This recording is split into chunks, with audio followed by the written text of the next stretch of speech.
Oxygen, जिसके बिना हम धरती पर जीवन की कल्पना ही नहीं कर सकते। दोस्तों, जिस तरह से ऑक्सीजन हमारे लिए बहुत ज़रूरी है, ठीक उसी तरह से कार्बन डाइऑक्साइड भी हमारे पृथ्वी के लिए बेहद ज़रूरी है।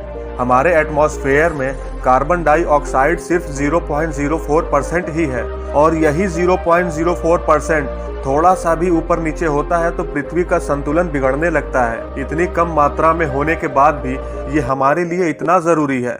अब सोचने वाली बात यह है कि क्या होगा अगर यही कार्बन डाइऑक्साइड हमारे वायुमंडल से पूरी तरह से खत्म हो जाए। दोस्तों, सबसे पहले ये कि कार्बन डाइऑक्साइड हमारे एटमॉस्फेयर का जो टेम्परेचर है उसे स्थिर बनाए रखता है।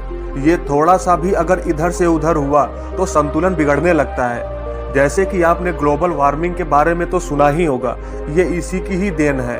वायुमंडल में अगर कार्बन डाइऑक्साइड की मात्रा 0.04% से ज़्यादा होती है तो ग्लोबल वार्मिंग का खतरा बढ़ जाता है, क्योंकि सूरज की रोशनी जब धरती पर पड़ती है तो कार्बन डाइऑक्साइड ही उसे एटमॉस्फेयर में आने देती है, और सूरज से निकलने वाली गर्मी यानी कि रेडिएशन को एटमॉस्फेयर में रोक कर रखती है, जिसकी वजह से अगर कार्बन डाइऑक्साइड की मात्रा ज़्यादा हो जाएगी तो सूरज के रेडिएशन को ज़्यादा एब्जॉर्ब करेगी, जिससे कि पृथ्वी पर भीषण गर्मी पड़ने लगेगी। लेकिन अगर ये कार्बन डाइऑक्साइड पूरी तरह से एटमॉस्फेयर में खत्म हो जाएगी तो सूरज की रोशनी पृथ्वी के वायुमंडल में पहुंच ही नहीं पाएगी, जिससे अर्थ का टेम्परेचर धड़ाम से -30 डिग्री सेल्सियस तक नीचे गिर जाएगा और पृथ्वी पर मौजूद हर एक चीज बर्फ में तब्दील हो जाएगी, यानी कि जम जाएगी।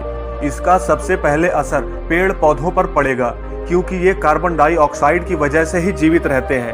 अगर कार्बन डाइऑक्साइड ही नहीं रहेगा तो पृथ्वी पर मौजूद सभी जंगल गायब हो जाएंगे, यानी कि पूरी तरह से नष्ट हो जाएंगे, जिसकी वजह से पृथ्वी के वायुमंडल में ऑक्सीजन धीरे धीरे कम होने लगेगी।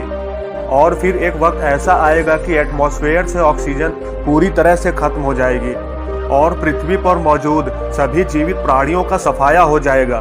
यानी कि साफ साफ शब्दों में कहूँ तो पृथ्वी पर हरियाली पूरी तरह से खत्म हो जाएगी और पृथ्वी पर जिस तरफ नजर घुमाएंगे हर तरफ सिर्फ बर्फ ही बर्फ नजर आएगी। अब आप इसी से अंदाजा लगा सकते हैं कि सिर्फ 0.04% होने के बाद भी कार्बन डाइऑक्साइड हमारे लिए कितनी जरूरी है। गाइज, अगर आपको ये वीडियो अच्छी लगी हो तो कमेंट सेक्शन में जरूर बताइएगा, और ऐसी अमेजिंग वीडियो देखने के लिए चैनल को सब्सक्राइब करना ना भूलिएगा।